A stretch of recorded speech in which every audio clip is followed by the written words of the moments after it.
So on this trip, we'll be exploring Los Angeles' very own Central Park and checking out some great examples of modern architecture and recalling a time when business and labor went head-to-head with deadly consequences. Because today, we'll be visiting the Civic and Arts Center of downtown Los Angeles.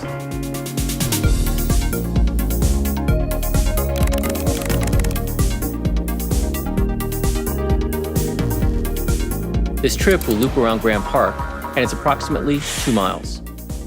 To get here, check out the LA Metro map and take the red or purple lines to the Civic Center Grant Park Station. Be sure to head for the Temple Street exit from the train station, because when you come out onto the street, you'll get a spectacular view of City Hall. So I'm told this part of Los Angeles is just littered with tunnels, from those for the old trolley system, to those used by bootleggers, to those that move people from one federal building to the other. But by far, the most interesting tunnels I've read about in the area are those built by the lizard people over 6,000 years ago. I kid you not, this is a thing. The story goes that over 6,000 years ago, a race of lizard people once lived in the area, and that they built an extensive tunnel system that stretched from modern-day downtown Los Angeles all the way to the Pacific Ocean. In 1934, a mine engineer by the name of Warren Schoefeld claimed that he learned about the location of the tunnels from an old Hopi Indian. Using a ground-penetrating radio X-ray machine of his own design, he claimed to have not only discovered the tunnels, but was even able to make a map. He believed that there was a key room filled with tablets made of gold. Raising money and getting permission from the city, he began to dig. He managed to dig a 250-foot shaft before it began to fill with water, and he was forced to abandon the whole operation. To this day, no one has resumed the search for these ancient lizard tunnels and their lost wealth of gold. I don't know if you believe those stories or not, but this trip, we're gonna stick to what's above ground. And we're gonna start right here in Grant Park. Grant Park is the outcome of a major renovation that began in 2010. Today, this 2-acre park connects the Civic Center to the Arts Center. Visitors can come to eat lunch on the bright pink tables, walk among displays of drought-tolerant plants, or explore the Court of Flags. On hot LA days, you'll find children and adults alike cooling down in the water spouts near the fountain. Events are held in the park year-round, and it has become the site of Los Angeles' own New Year's Eve celebration, which they hope will rival New York's Times Square ball drop. You know, I'm originally from New York, so I gotta say, nothing beats New Year's in Times Square. I mean, you got the crowds, you got that ball drop, you got the freezing cold weather. But you know, there is something to be said for celebrating New Year's in shorts and flip-flops. Grant Park, it's right in the middle of the Civic and Arts Center, so I'm gonna make this into a loop around the park, starting at the Cathedral of Our Lady of Angels. This is the cathedral for the largest archdiocese in the United States. It opened in 2002 and is unlike any other Catholic church I've ever seen. The exterior was designed to remind us of the adobe style of the old California missions. The interior is spacious, filled with natural light, and is designed to emphasize the purity of God's creation. One cool thing about this building is that it was built on top of 198 base isolators. This allows this building to move up to 27 inches in an 8.0 earthquake. From the cathedral, continue up Temple to Grand Avenue, and you'll come to one of the largest performing arts centers in the United States. Just in the north end of Grand Park on Grand Avenue, we have the Art Center of Los Angeles with the Dorothy Chandler Pavilion and the Omninson Theater. Now, one thing about Los Angeles is that change is a constant. They're doing construction everywhere, and, well, they're doing construction here today. Normally, you'd be able to go up into the plaza up there and walk around, hang out. Sometimes they put a cafe and a little bar up there. And in the summer, they put a stage up there so you can dance. Now, if you see that statue up there in the middle, it's one of the most photographed pieces of public art in all of Los Angeles. And you know, they won't be doing the construction up there forever. So when you come here, if you can go up, take a picture of the sculpture, and sit down and people watching the new plazas that they're building for us. So right next door to the Music Center, you'll come to one of the many iconic buildings in the area, and that's Disney Hall. Disney Hall was designed by architect Frank Gehry and opened in 2003. The acoustical design of the hall is so precise that lead conductor Asa-Pekka Salonen was amazed to discover that there were wrong notes in a score the orchestra had been playing for decades. So acoustics aside, one of the things I find most remarkable about this building is the exterior. I mean, look at all those curves and points, and I don't know, it's just fascinating to look at. Thing is, that look, it came with one serious problem. When it was first completed, the metal exterior acted like a parabolic mirror, reflecting sunlight into some of the neighboring apartments, where the glare and the temperature became unbearable. A computer analysis was done to identify the problem, and in 2005 they came up with a solution: sand down the panels to cut down their reflectivity. And one of the coolest things about the design of the building is that you can go up and walk through the whole area up there. And it offers some great views of downtown LA. There's a glass window that you can look down in on one of the theaters, and there's even a small amphitheater tucked up in the exterior of the building up there. From Disney Hall, you can cross the street and check out the Museum of Contemporary Art or the Broad. But for this trip, we'll head down First Street to Spring Street, where you'll come to a monolithic-looking building on the northwest corner. So this is the home of the Los Angeles Times newspaper. And if you want to learn a little bit of history about the building and the Times, you can go in. They have a little museum in there to the left of the main entrance and the lobby. And inside the lobby, there's also this great mural that's been painted. I mean, I could usually spend about an hour alone just inside this building.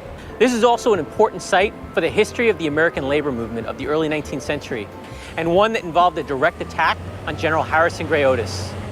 In early June of 1910, the ironworkers went on strike for a raise to the minimum wage. It wasn't long before General Otis and the city of Los Angeles fought back with injunctions that led to the arrest of over 400 strikers. One of the tactics used by the union was to run a dynamite campaign to force companies to the bargaining table. Unfortunately, the bombing didn't go as planned. Unaware that over 100 employees would be working in the Los Angeles Times building, the explosion ignited a natural gas line, which caused massive damage and a raging fire, and killed 21 workers. Those responsible, the McNamara brothers, were caught and put on trial. It became the trial of the century, with the hero of labor, Clarence Darrow, defending. In the end, the brothers pled guilty and were sent to San Quentin State Prison. So one cool fact about the building is, after they rebuilt it and they laid down the cornerstone, it contained a copper box inscribed with the names of all those killed in the explosion. From the Times building, take Spring southwest, make a left on 2nd, and go down 1 block to Main Street. On the southwest corner, you'll find Virbania, the original cathedral of Los Angeles, which was dedicated in 1876. Well, by the mid-20th century, the Archdiocese of Los Angeles, well, they felt like they'd outgrown the building. Add to that the damage that the building sustained during the Northridge earthquake, and its fate was sealed. And in 1996, the diocese, well, they ordered the building to be demolished. The sudden dismantling of the bell tower alarmed preservationists, who quickly got a restraining order. Eventually, they got Virbania placed on the list of the 11 most endangered places in the United States by the National Trust for Historic Preservation, and the city made a deal. In exchange for Virbania, they gave the Archdiocese land along the 101 freeway where they could build a new cathedral. And in 2007, the cupola up there was finally returned to its original place on top of the bell tower. Is that a cupola or a cupola? Cupola? C-U-P-O-L-A. Cupola. All right, whatever. The curvy thing up there was put on top of the bell tower in 2007, and the building once again took on its original form. Just northeast on Main Street is a building you can't help but notice as you walk by, and that's the Caltrans District 7 headquarters. It's a remarkable work of architecture that I think deserves more recognition than it gets. I mean, the building was featured in 4 episodes of the television show Modern Marvels. The task? Build a 750,000 square foot office building for the California Department of Transportation, or Caltrans. Much of the exterior of the building opens and closes depending on sunlight and temperature, so that it changes throughout the day. It's also covered with photovoltaic cells, which generate over 5% of the building's energy.